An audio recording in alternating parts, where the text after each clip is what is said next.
All right, Akim, Shalom, Shalom. First and foremost, I'd like to give all praises, glory, and honor to Yahweh, Bashim Yahushai, Bashim Makakwadash, that honors the apostles and elders of Great Millstone for teaching us his truth. Salutations to the sincere Akim and Aquath may listen. May the blessing of election be upon your house. My name is Brother Raquai. I'm back in here with another quick and Lord's will as always, an edifying lesson. And today's lesson, I just wanted to touch on this topic I was thinking about for the past couple of days, and it says our people don't understand that they have enemies.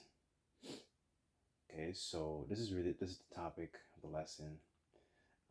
So part of knowing who you are is also knowing that you have enemies, and our people are completely destroyed, and for lack of knowledge. As a matter of fact, um, that's the first precept I have, so I think I'm gonna open up with that.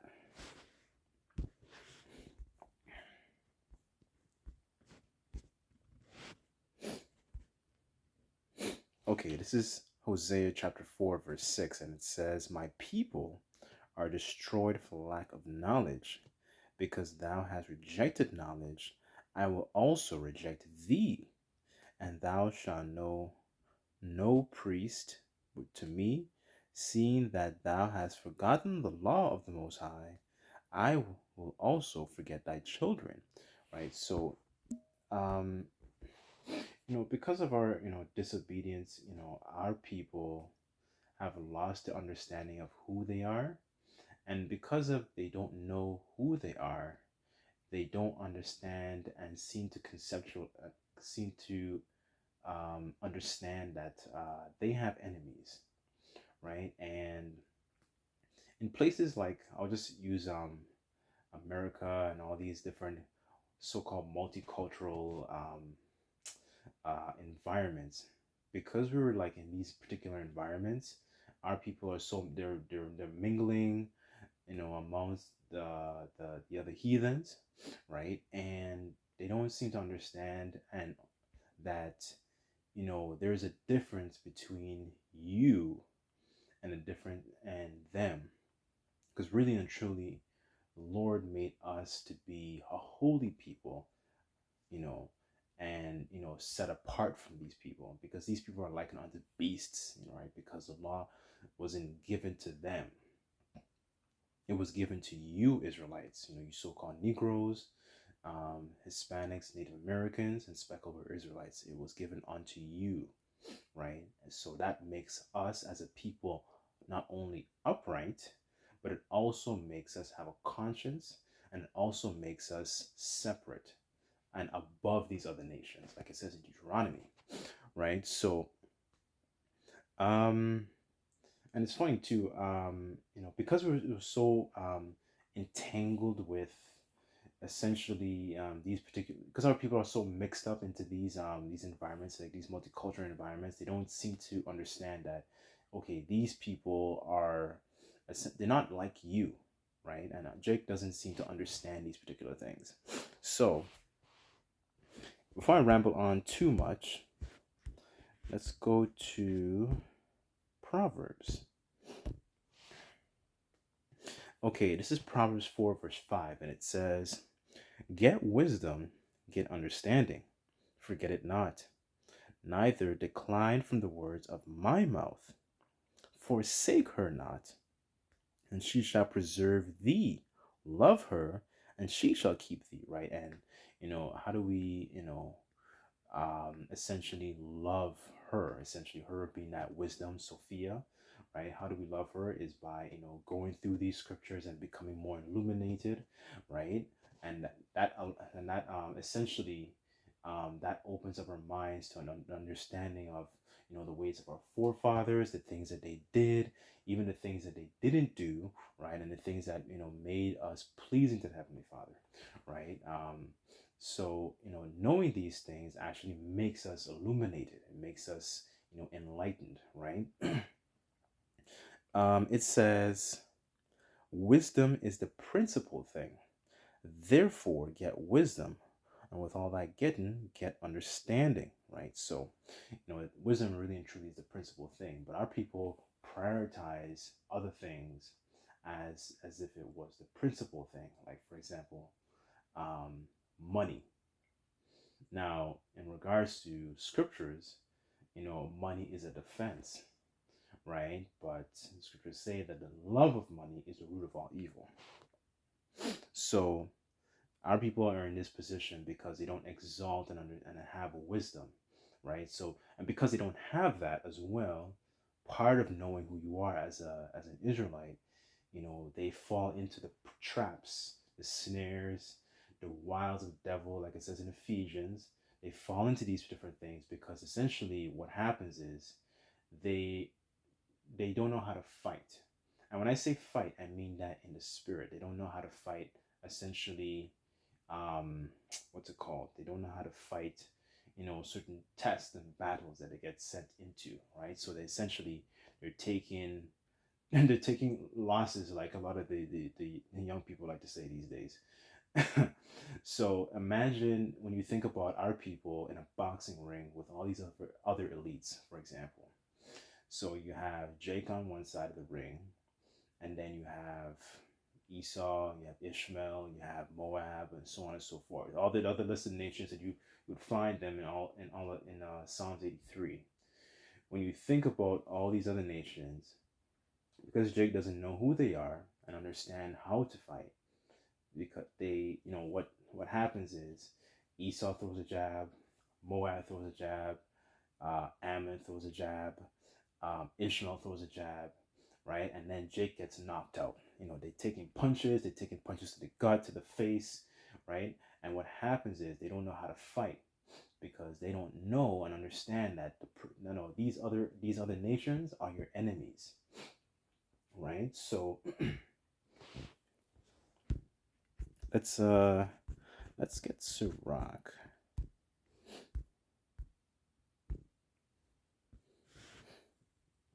Okay, actually it's lowered down.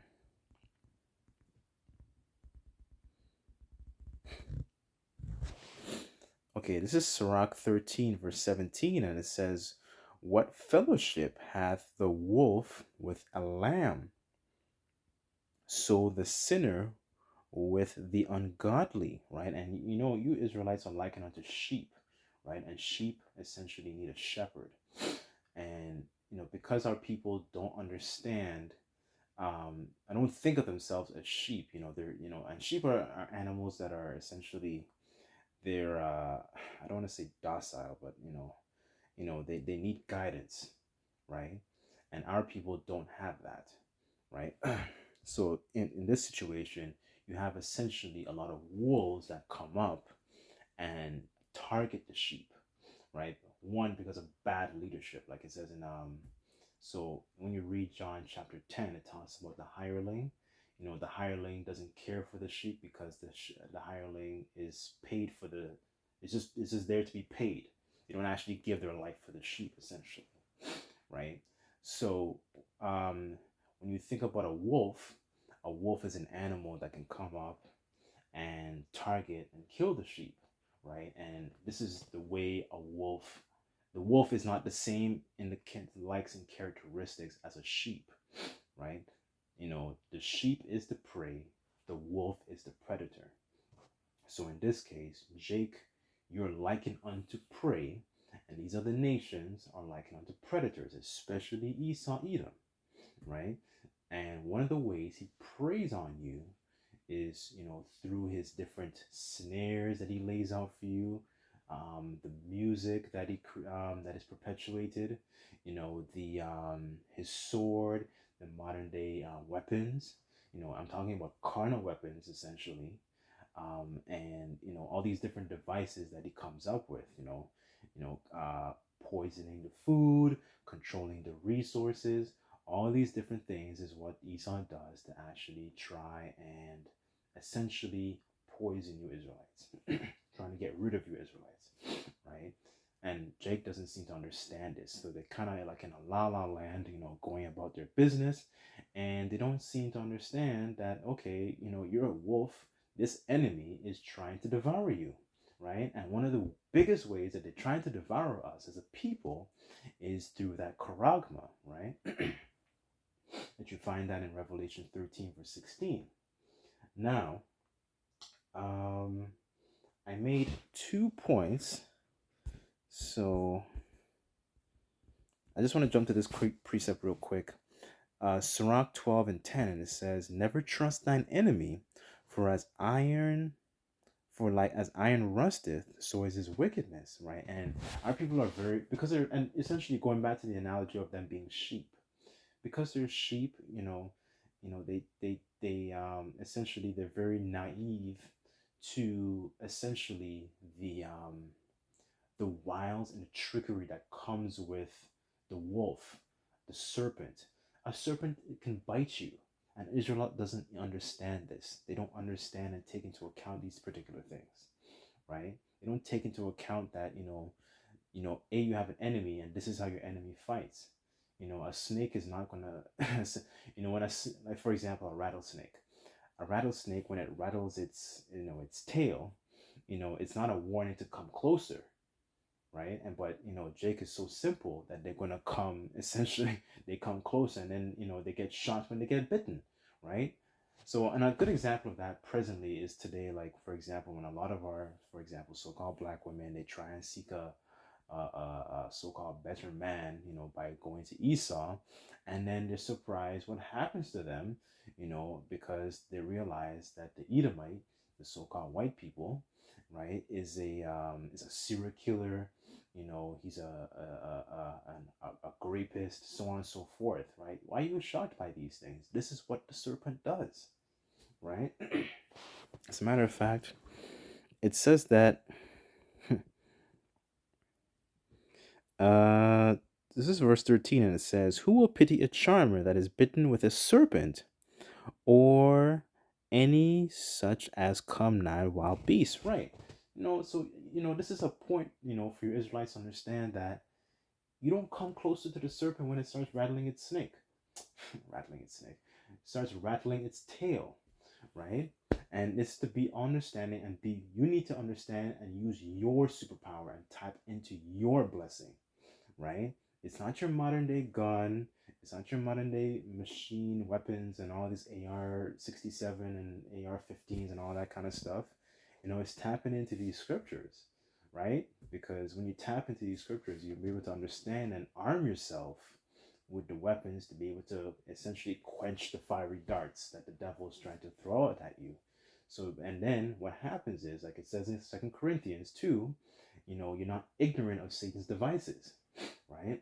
So, um, okay, I'm 13 minutes in, but I just wanted to touch on this particular uh account. I didn't want to make the lesson too long, so just bear with me.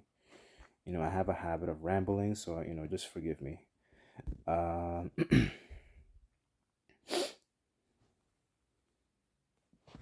Let's see what verse 6 says. Okay.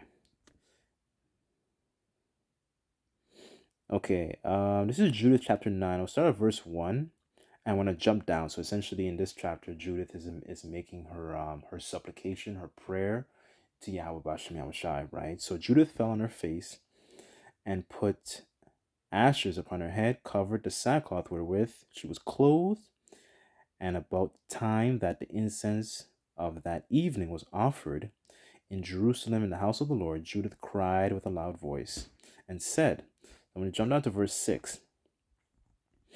And it says, "Yea, what things thou didst determine were ready at hand, and said, Lo, we are here, and all thy ways are prepared, and thy judgment are in thy foreknowledge. For behold," and this is really the key points here, "for behold, the Assyrians are multiplied in their power, and exalted with horse and man, and glory in the strength of their footmen. Their trust in shield and spear and bow and sling, and they know not that thou art the Lord Yahweh Bashem Yahushai, that breakest the battles, that the Lord is thy name.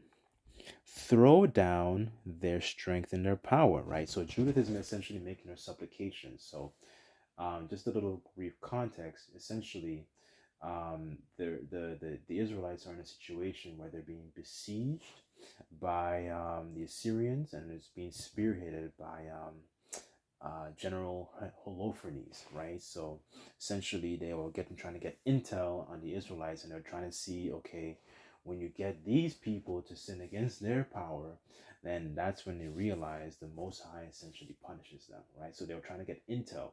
So, and this is more understanding for you Israelites to know that these, not elites, but the elites as well, but these other nations, these elites, they study you, right? They try to make you, essentially trying to make you go off, right? So the Lord doesn't, essentially the Lord, what it forces, when they do these particular things, when they create these different snares, it makes the Lord hide his face from you and not defend you, right? So um continuing on, it says, for they have purpose to defile thy sanctuary and pollute the tabernacle where thy glorious name resteth, to cast down with a sword and a horn of thy altar. Behold their pride, and send thy wrath upon their heads. Give into mine hand, for which, which am a widow, and power that I have conceived. Smite by the deceit of my lips, and the servant with the prince, and the prince of the servant. Break down their stateliness by the hand of a woman. For thy power standeth not in the multitude, nor in thy might in strong men. For thou art a power of the afflicted, a helper of the oppressed, an upholder of the weak, a protector of the forlorn, and a savior unto them that are without hope. I pray thee, O Yahweh, Yahweh Bashem Yahushai, of my father and God of the inheritance of Israel. Right, this just shows that the Lord is only dealing with Israel, by the way.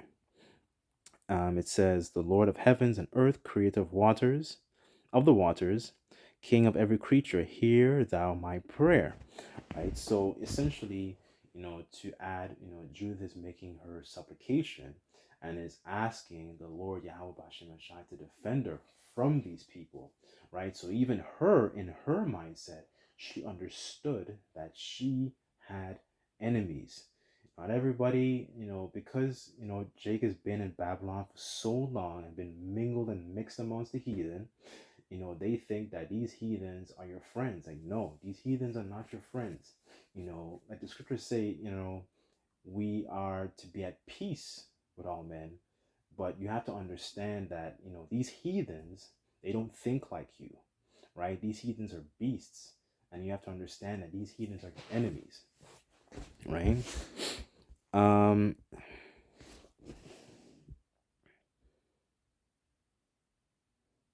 Actually, that's it on that. I just want to, let me just get Sirach 36.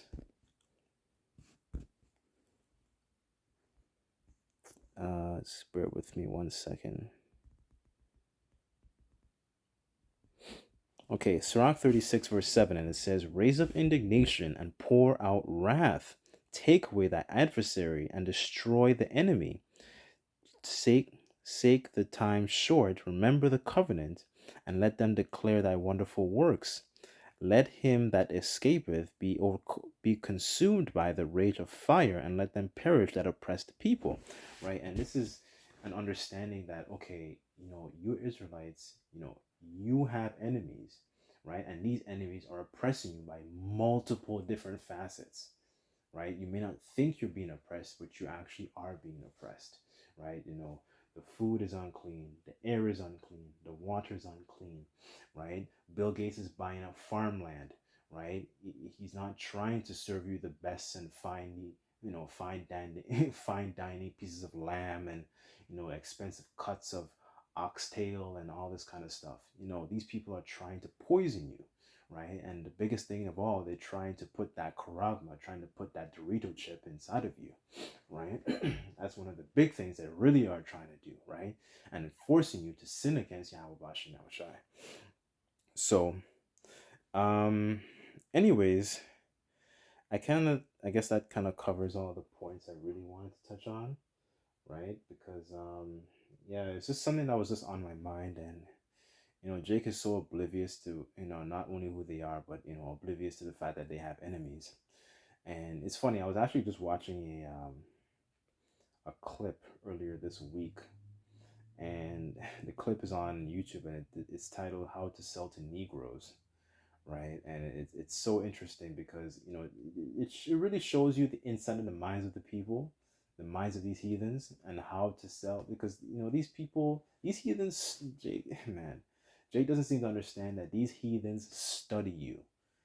They study you, but Jake don't study. That's the irony. And the scriptures say, "Blessed is he that readeth." But our people don't read and research. They're so caught up in the music, and they don't even realize the music alone is an enchantment.